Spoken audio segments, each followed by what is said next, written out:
Good morning students, class third chapter 2 Hindi second. बेटा, हम आपको हिंदी सेकंड का पार्ट 2 पढ़ा रहे थे, वर्ण और वर्णमाला। हमने आपको कुछ टॉपिक रीड करवा दिया था, कल पढ़ाया था वर्ण के विषय में।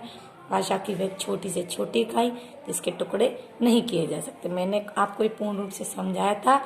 और वर्णमाला, वर्णों के निश्चित क्रम में लिखे वर्णों को के समूह को वर्णमाला कहते हैं। स्वर बताया था, स्वर 11 होते हैं।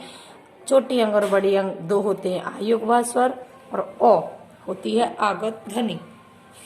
चलिए अब हम शुरू करते हैं। व्यंजन बताया था हमने, व्यंजन होते हैं 33, 4 होते हैं संयुक्त व्यंजन, छत्र, ज्ञ, श्र, ड और ढ। बेटा वैसे हमारे जो पूरे वर्णमाला की संख्या होती है वो होती है 49, 49 वर्ण होते हैं।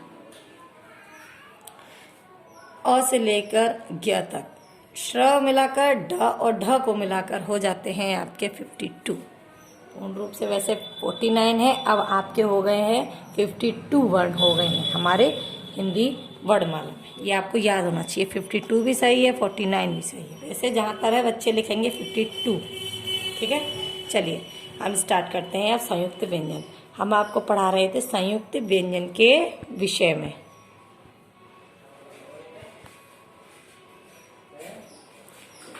छत्र, ज्ञ और श्र। छत्र, ज्ञ और श्र संयुक्त व्यंजन है। ये व्यंजन ये दो व्यंजनों के मेल से बनते हैं। ध्यान रखेंगे। श, क और श। का होता है स्वर रहित, क्योंकि इसमें ये वर्ण है। मैंने बताया था नीचे हलंत लगा होता है, कोई स्वर नहीं जोड़ा रहता। श है, इसमें अ का स्वर आ रहा है, ये होता है स्वर सहित। पहला होता है स्वर रहित, दूसरा होता है स्वर सहित। त्र, त और र के मिश्रण से बनता है ज्ञ, ज और य के मिश्रण से बनता है श्र, श और र के मिश्रण से बनता है। इसलिए इनको संयुक्त व्यंजन कहते हैं, क्योंकि ये दो व्यंजनों के मेल से बनते हैं, इसलिए इन्हें संयुक्त व्यंजन कहते हैं। र का अन्य वर्णों के साथ जुड़ना। र का प्रयोग किन किन वर्णों के साथ किया जाता है और किस तरह से किया जाता है? र स्वर रहित र, स्वर रहित र। जिस व्यंजन से के पहले आता है उस व्यंजन के ऊपर इस तरह रूप में लिखा है, र ऊपर उड़े हुए रूप में लिखा जाता है। जैसे कर्म, क प्लस र प्लस म, स्वर रहित होता है। स्वर रहित होता है इसलिए इसके ऊपर ऐसे करके लगा दिया जाता है। स्वर रहित होता है, झटके से बोलते हैं। पर्व के रूप में इस तरह ऊपर कार्य, कई रूप में प्रयोग किया जाता है। र जब किसी व्यंजन के बाद आता है तब वह उसी व्यंजन के नीचे रेफ रूप में लगता है। जैसे पर, प्र व्यंजन के बाद आता, व्यंजन के बाद ही आ रहा है ना। अगर इसका खंडन करेंगे हम प्र का, तो हम किस तरह करेंगे? प प्लस र, इस तरह करेंगे ना, प्र, इस तरह से।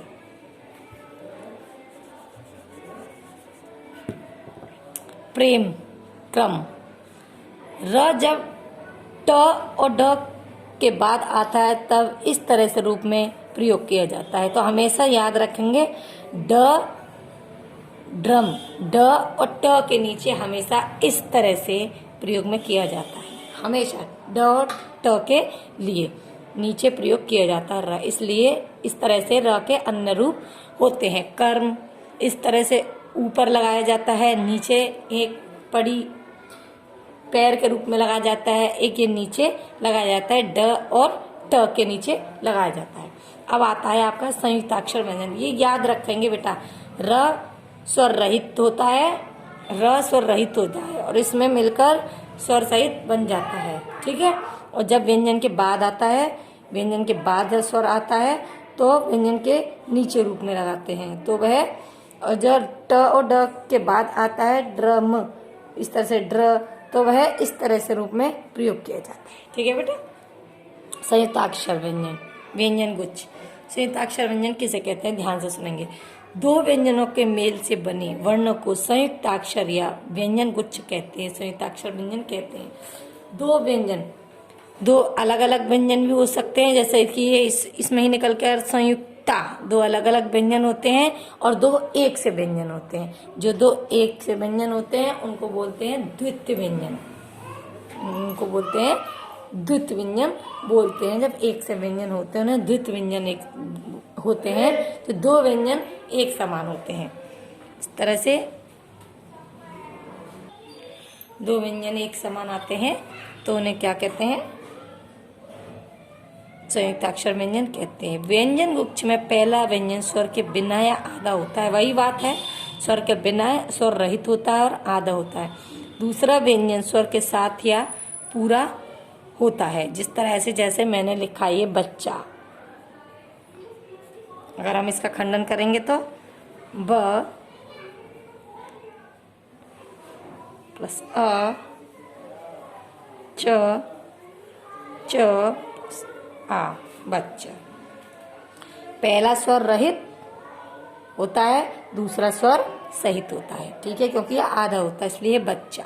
ये जैसे देखिए मक्खन, क स्वर के बिना ख स्वर के साथ। युद्ध, द स्वर के बिना ध स्वर के साथ। बिल्ली, ल स्वर के साथ ल स्वर के बिना और ल स्वर के साथ। इस तरह से पहला व्यंजन स्वर रहित, दूसरा स्वर सहित होता है, उनको कहते हैं संयुक्ताक्षर व्यंजन। ये देखिए संयुक्ताक्षर से बने कुछ शब्द जानो।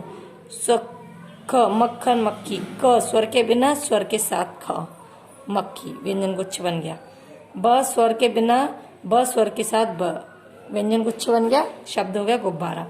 स्वर के बिना प, स्वर के साथ य, क्योंकि इसमें आ रहा है, और व्यंजन गुच्छ बन गया प्य, प्याज, प्याला, ठीक है। इस तरह से ये होते हैं संयुक्ताक्षर व्यंजन, ठीक है बेटा। ये हो गए आपके संयुक्ताक्षर और संयुक्त व्यंजन। अगर आपकी समझ में फिर भी नहीं आते हैं तो आप मुझसे कॉल करके जरूर पूछिएगा। अगर नहीं समझ में आता है तो वैसे बेटा मैं ऐसा पढ़ा रही हूँ कि ऐसा हो नहीं सकता कि आपकी समझ में ना आए, ठीक है। चलिए अब ये है आपकी एक्सरसाइज। जिन बच्चों के पास बुक है वो इस एक्सरसाइज को फिल करने की कोशिश करेंगे, फिर तो मैं आपके पास इसको फिल करके सेंड कर ही दूंगी। ये छोटी छोटी चीज़ें होती हैं, इनको आप पढ़ेंगे। अगर आप बुक रीड नहीं करते हैं, इनको पढ़ते हैं तो आपकी समझ में काफ़ी कुछ आ सकता है। चलिए इसको करते हैं, ठीक है। वर्णमाला क्रम में लिखे शब्दों के समूह के आगे टिक लगाओ। मतलब जैसे ये एक वर्णमाला होती है, प पतंग, फ फल, ब बकरी, भ भट्टी, मा मच्छी, ये राइट है, समूह में लिखा हुआ है। बड़ा आ, ई, ए, अ, ये गलत है। ता चम्मच, छा छा, ये भी गलत है। ता तकली, था थन, धा दवा, धा धनुष, नानल, ये सही है। तो इस तरह से वर्णमाला क्रम में कौन कौन से शब्द लिखे हैं उनके आगे टिक या रॉन्ग लगाने। दिए गए वर्णों के प्रयोग से बनने वाले दो दो शब्द लिखो। इनके दो दो शब्द लिखने हैं, पहला अक्षर ये आए, ठीक है। इनसे बनने वाले दो दो शब्द लिखो। ये जो शब्द अक्षर दिए, वर्ण दिए, इनसे दो दो शब्द बनाने हैं आपको। ऐसे ही ये है, संयुक्त व्यंजन से मिलकर बने हैं, इनको जोड़कर लिखना है। इन चित्रों के नाम लिखने हैं, संयुक्ताक्षर व्यंजन से ये दिए गए हैं, ठीक है बेटा। आपकी एक्सरसाइज हो गई, ये आपके संयुक्ताक्षर व्यंजन हो गए, ये आपके संयुक्त व्यंजन हो गए। तो आपकी समझ में अगर नहीं आता है तो आप मुझसे कॉल करके पूछ सकते हो कि बेटा। Thank you.